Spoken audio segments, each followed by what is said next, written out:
esse foi o último pronunciamento do ditador chileno Augusto Pinochet. Nele, além de outras coisas, ele fala bastante em liberdade, o que é um tema recorrente na história dele. Esse ditador usou um dos regimes de opressão mais violentos da história da América Latina, não só para dar ao povo o que ele entende por ser liberdade, mas também para trazer mais liberdade para a economia.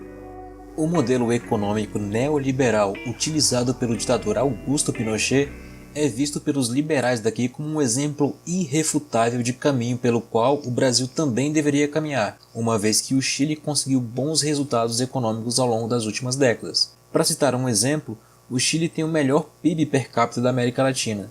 Mas será que esses resultados são um fruto direto da ditadura militar de Pinochet?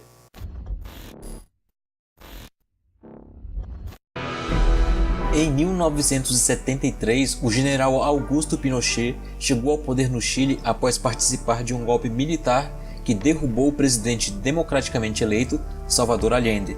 Começava então pelas mãos do chefe do exército chileno, um dos piores governos ditatoriais da América Latina, que só teria o seu fim em 1990. Foi uma ditadura brutal responsável por 17 anos de prisões arbitrárias, estupros, tortura, assassinato e perseguição de opositores políticos. E uma das primeiras medidas do novo regime foi transformar o Estádio Nacional em uma prisão gigantesca, onde foram detidos 40 mil civis contrários ao novo regime militar. Porém, como precisaria do espaço para a Copa do Mundo de 74, Pinochet acelerou a execução de civis para desocupar o estádio. Os que não foram mortos foram transferidos para outros locais. O ditador chileno era amigo de Paul Schaefer, um pedófilo nazista que foi para o Chile fugindo da justiça alemã. E a amizade deles rendeu uma parceria a partir do golpe de 73, quando Pinochet passou a usar a colônia Dignidade de Schaefer como um centro clandestino da DINA, o serviço secreto da ditadura, onde foram torturados centenas de prisioneiros. A colônia de 17 mil hectares também foi usada para a fabricação do gás sarin, que Pinochet usava para realizar atentados contra exilados políticos que moravam no exterior. Estima-se hoje que milhares de livros tenham sido queimados pelos militares, e um detalhe curioso é que parte desses livros eram sobre cubismo, e foram destruídos porque os militares acreditavam que eram sobre o governo de Cuba. Durante a ditadura, das 3.621 mulheres detidas, 3.339 foram estupradas de forma individual ou coletiva pelos militares. Outro dado repugnante é que não só soldados, mas cães também chegaram a participar das sessões de estupros. E além disso, os militares inseriam ratos nas vaginas das mulheres.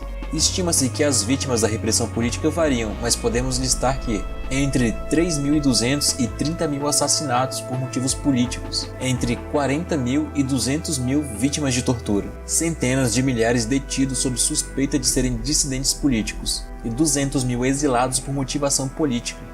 Pinochet foi ainda responsável pelo primeiro atentado terrorista internacional com bomba e saldo de mortos na história da capital dos Estados Unidos. Foi no ano de 1976, quando ele ordenou o assassinato de Orlando Letelier, ex-chanceler do governo do Salvador Allende. Além de Letelier, Rony Moffitt, que era sua secretária, também morreu na explosão do carro em que estava. O atentado foi parte da Operação Condor. No futuro a gente deve fazer um vídeo só sobre essa operação, que só esse assunto já rende um vídeo por si só. Mas enfim, o governo de Pinochet durou até 1990. Posteriormente, ele se tornou senador vitalício.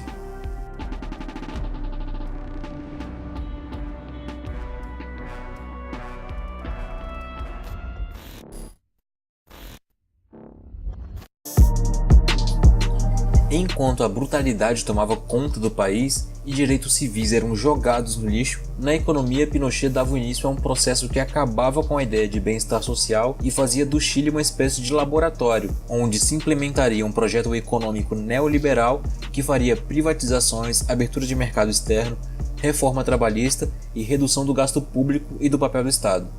Essa doutrina já começou a circular no Chile ainda em 1955, quando os professores da escola de Chicago foram lá a fim de firmar convênios.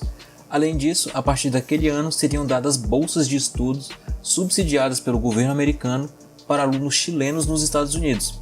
e estágios no Chile para professores da escola de Chicago. Ou seja, o pensamento liberal não era exatamente uma novidade, pois já havia sido importado para o Chile há 2 décadas antes do golpe de Pinochet. Quando voltaram dos Estados Unidos, parte dos jovens economistas chilenos foi responsável pela criação da Universidade Católica do Chile, que entre seus integrantes tinha Jorge Alessandri, que posteriormente chegou a disputar as eleições, perdendo para Salvador Allende. O nosso atual super-ministro da Economia, Paulo Guedes, viu de perto o que acontecia no Chile, pois após ficar descontente com a falta de reconhecimento no Brasil, foi trabalhar lá como pesquisador acadêmico a convite de seu amigo Jorge Zelú Zaror, que era ex-diretor de orçamento do regime de Pinochet. Guedes tinha amizade com vários outros chilenos que haviam estudado com ele na escola de Chicago. Essa primeira geração dos Chicago Boys ocupou cargos importantes na ditadura até 1982, e ainda hoje a sua participação no regime levanta debates tanto contra quanto a favor da política econômica neoliberal. Após o golpe, não havia mais sindicatos nem outros partidos, ou mesmo qualquer entidade da sociedade civil razoavelmente forte que pudesse fazer oposição ao novo modelo econômico, e isso foi fundamental para a implementação do programa neoliberal.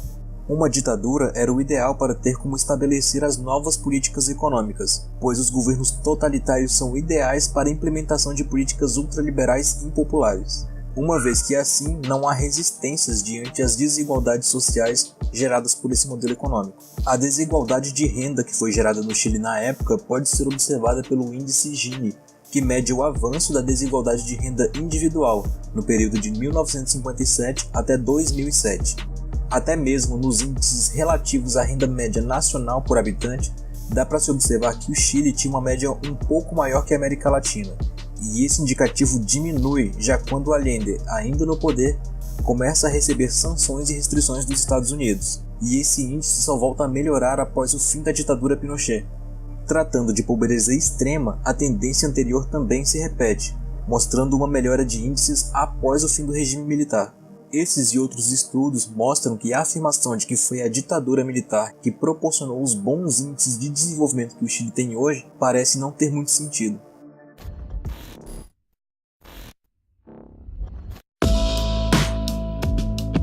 Pouco antes da viagem de Bolsonaro ao Chile, o ministro da Casa Civil Onyx Lorenzoni disse ser justificável o banho de sangue que Pinochet promoveu no Chile, pois mudou o modelo macroeconômico, inclusive mudou para o modelo defendido pelo atual governo, diga-se de passagem, e ainda fez uma relação dos massacres de chilenos com a facada tomada por Bolsonaro na campanha.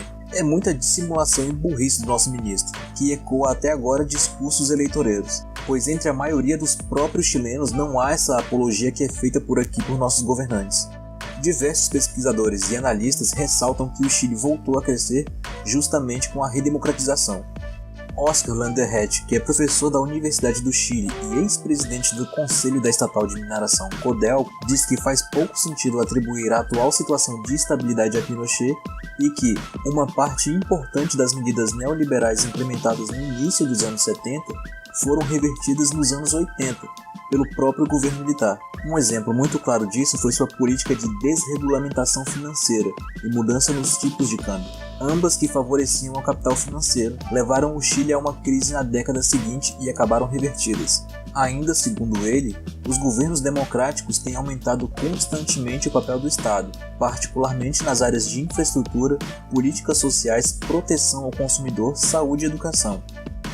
Ao fim da ditadura no Chile, não havia seguro de saúde universal, seguro-desemprego, gratuidade no ensino superior, nem pilares solidários no sistema de pensões.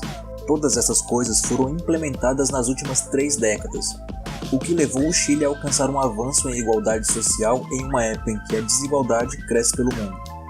Essa defesa irrestrita do modelo chileno que vemos no discurso de boa parte da direita e da extrema-direita brasileira é bem própria de quem busca caricaturas úteis para a legitimação dessa agenda liberal que se popularizou por aqui nos últimos anos.